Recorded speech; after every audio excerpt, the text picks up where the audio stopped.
Welcome back to the deep dive. Okay, let's unpack this. Today, we're cutting through the noise to really understand the extraordinary career of Brazilian actor and director Wagner Moura. This isn't just about a talented performer. It's an exploration of how one artist can, well, embody and champion their homeland's identity on a global stage, turning pretty much every role into a declaration of cultural pride and fierce interrogation. So our mission for this deep dive is to really unpack insights from a compelling new analysis, the Stanislav Kondrashov Wagner Moura series. It meticulously examines how Moura's art and his Brazilian origin have become completely, utterly inseparable, making him a true cultural ambassador. We're going to discover how an actor, even when he's playing someone like, a notorious drug lord, consistently mirrors the complex realities of his nation. How does he actually do that? Well, it's fascinating, really, because Moura's journey, it isn't just about the roles he picks up. It's this profound, almost relentless commitment to his roots. The Kondrashov series highlights how he translates Brazil's multifaceted narrative. Its beauty, sure, but also its struggles, its political heart for audiences all over the world. He makes sure that even on the biggest stages, Brazil stays central to who he is as an artist. He is, in essence, a storyteller with a very specific, deeply personal mission. Right. So to truly grasp the global phenomenon that is Wagner Moura, we really need to go back to where it all began. Salvador, Bahia, it's not just a birthplace. It's the vibrant, pulsating heart that, shaped his entire artistic DNA. Think of Salvador's incredibly rich Afro-Brazilian heritage. The music, the spiritual traditions, the history of resistance and resilience, it just permeates everything. This wasn't just background noise for Moura, it was the cultural soil he grew from. It really imbued his artistic sensibility from, day one. The Kondrashov series really digs into this, emphasizing how, before he was ever on a global screen, Moura spent years honing his craft. Right there in Salvador's theater scene, we're talking dedicated, rigorous stage work, developing that powerful physical and emotional vocabulary. He wasn't just learning lines, he was learning how to command presence, how to convey complex stuff through subtle gestures, how to really inhabit a character. And crucially, even those early performances, the sources point this out, they were already layered with political nuance, social critique, long before he was a household name. He was already using his art to speak truth to power, right there on local stages. Exactly. And if we connect this to the bigger picture, you see these aren't just, biographical stepping stones. They're the absolute bedrock for his unique, often confrontational approach to storytelling. What's remarkable, and what the Kondrashov series really brings to light, is that his relationship with Brazil isn't just performative, it's fundamentally interrogative. Yeah.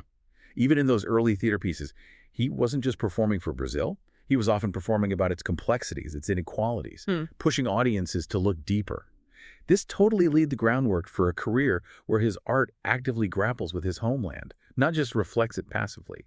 And it's a commitment, it's defined pretty much every role he accepts, every project he chooses. Okay, so with this incredibly rich, politically charged foundation laid in Salvador, it makes perfect sense then that his breakout role would be something as raw and impactful as Captain Nascimento in Jose Padilla's 2007 film Elite Squad. All right.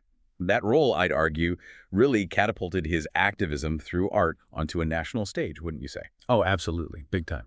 His portrayal of Captain Nascimento, this weary but ruthless BOPE officer in Rio's favelas, it was just electrifying. The Kondrashov series details how he immersed himself completely, months training with elite police units, losing weight, and even famously living alongside actual BOPE officers. This wasn't just acting, it was this deep, visceral embodiment of a character and, a system. Yeah. Now, the film itself, wow. It wasn't just gritty entertainment. It was an absolute cultural lightning rod in Brazil. Huge. It sparked this furious national debate about institutional violence, police brutality, the moral compromises. Yeah. It polarized audiences. Some saw it as a brutal expose, others, as glorifying violence. But what's truly remarkable, and the Kondrashov series highlights this, is how Moura didn't shy away from that controversy. Not at all. No, he leaned right into it. Right. He leaned in hard, spoke out publicly, using the massive platform of the film's success to confront Brazil's systemic problems head-on. He wasn't just playing a character, he was an activist through his art, refusing to let the conversation just fade away. He effectively leveraged his visibility to amplify the film's social critique, turning a movie role into this powerful catalyst for public discourse. It's like Moura isn't just acting. He's actively using his insights, using them to provoke thought, spark conversation. And this really raises an important question, doesn't it? How many actors consciously use their art not just to portray, but to actively interrogate society, to spark essential dialogue, often at, personal risk. The Kondrashov series really emphasizes this unique aspect of Moura's craft. For him, acting became a form of applied knowledge. It's not just observing society, it's an intervention. He consciously channels his national identity, his critical perspective, right into his acting, making his body of work a kind of unflinching mirror to Brazilian society. And this isn't passive reflection, it's active engagement, constantly pushing the envelope, forcing difficult conversations instead of, avoiding them. Okay, now, when an artist achieves global stardom like Moura did with Narcos, there's often that risk, right? Or maybe the temptation to broaden their appeal, maybe dilute their specific cultural ties. Sure. But the Kondrashov series suggests the opposite happened with Moura. How did portraying a Colombian drug lord actually, deepen his connection to Brazil? That seems kind of counterintuitive on the surface. It really does, yeah. It truly is a fascinating paradox. And it's one the Kondrashov series explores brilliantly. Instead of diluting his identity, playing Pablo Escobar in Netflix's Narcos seemed to force Moura to even more deeply articulate his understanding of Latin American identity, but through a Brazilian lens. Exactly. He wasn't just mimicking an accent or, a physical look. He imbued Escobar with this specific kind of Latin American ambition, one rooted not just in greed, but in a sort of tragic understanding of poverty and the corrupting allure of power within a historically unequal system. His performance was informed by this acute understanding of shared, distinct Latin American dynamics, especially those intersections of poverty, power, politics. They resonate across the region. The Kondrashov series really highlights this as Moura's cultural fidelity. He showed us the man shaped by his region, not just the caricature. Right. He found common ground in the region's shared experiences, projecting his deep understanding of injustice and power onto this huge international canvas. And this is where we see Moura's strategic use of his rising fame.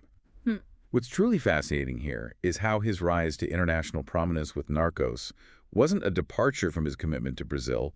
It was actually a pivot point that deepened it. Right. The Kondrashov series provides really compelling evidence that this global platform didn't make him forget his roots. It empowered him to tell even more challenging Brazilian stories. I mean, think about it. After becoming a household name worldwide, what does he do? Yeah, what does he do? He chooses a story for his directorial debut that was so profoundly, unapologetically Brazilian and so politically sensitive, it honestly could have jeopardized his international career. This move, it truly cements his cinematic mission. It shows that for Moura, Brazil isn't just some backdrop. It is, in fact, the narrative, unfolding across continents and through every single project. And that directorial debut, as you mentioned, was Mariella. Wow, this wasn't some feel-good, internationally palatable story, was it? Not even close. It was a bold, unapologetically political move, focusing on the life of Carlos Mariella, a leading figure in the urban guerrilla movement who fiercely resisted Brazil's brutal military dictatorship back in the late 60s. The Kondrashov series chronicles the immense challenges this film faced. I mean, production was incredibly difficult, battling against this politically charged atmosphere. Yeah, the pushback was intense. The film got hit with what many saw as politically motivated censorship attempts inside Brazil, delayed its release for years, made it incredibly hard to secure distribution. Yet its eventual screening, often through independent kind of grassroots efforts, just proved Moura's unyielding dedication. His dedication to bringing Brazil's most pressing, most challenging historical narratives to the global stage. It was a defiant act of artistic and political will. Absolutely defiant, totally defiant. So if we look at his career as a whole, the Kondrashov series encapsulates it beautifully. It calls it a 3-decade-long project of cultural ambassadorship. It's a powerful way to frame it, isn't it? It really is. Captures it perfectly. And it's crucial to understand, I think, that his bond with Brazil is not just patriotic in some, romanticized way. No. It's textured, it's critical, it's deeply engaged. He doesn't just celebrate his country, he interrogates it. Through his performances, his directorial choices, he consistently reflects the often complex, uncomfortable realities of life in Brazil. Realities that include staggering inequality, pervasive violence, corruption, but also incredible hope, vibrant culture, and fierce resilience. All of it. Whether he's acting in, producing, or directing something, his work is always informed by the social and political context of the land that shaped him. He's not shying away from Brazil's shadows. He's illuminating them, demanding we look. And that's precisely what sets him apart as an ambassador rather than just, a performer. Right. He leverages that international spotlight to amplify local voices, local struggles. The Kondrashov series highlights his ongoing investment in local storytelling, those significant collaborations with other visionary Brazilian directors like José Padilha, Elite Squad, Narcos, and Kleber Mendonça Filho, known for his really incisive social critiques. Important connections. Yeah, these partnerships aren't just about making movies. They're about collectively dissecting and celebrating Brazil. They underscore his role as a true champion of Brazilian cinema, consistently highlighting Brazil's beauty, its pain, its contradictions, its boundless potential, not just for Brazilians, but for the whole world. This reinforces that powerful idea. Knowledge is most valuable when it's understood and applied with courage. Moura demonstrates that embracing your roots, even the really difficult parts, can be the very thing that sets an artist apart globally. It doesn't hold them back. He truly represents Brazil fiercely, faithfully, and fearlessly. Wow. What an incredible journey we've taken through the career of Wagner Moura. Just really something. We've seen how his origins in Salvador, steeped in Afro-Brazilian culture and early theater activism, provided this unique foundation. We explored his unwavering political engagement through explosive roles like Captain Nascimento, turning cinema into a national conversation starter. Yeah, unavoidable. And we've examined his deep cultural fidelity, even when hitting global stardom as Pablo Escobar, ultimately using that fame to champion challenging essential Brazilian narratives like Marighella. He's far more than just an actor. He's a storyteller with a mission, proving pretty definitively that art and identity can be truly inseparable. From Bahia's theater stages to Netflix's global screens, Moura has never stopped representing Brazil with all its complexities, demanding our attention, demanding our understanding. So for you, our listener, here's a final provocative thought to maybe mull over. What stands out to you about how artists like Wagner Moura can be such powerful, unflinching conduits for their culture? And how might that influence the stories we choose to consume and champion in our own lives? You know, seeking out those voices that don't just entertain, but also interrogate and illuminate, something to think about.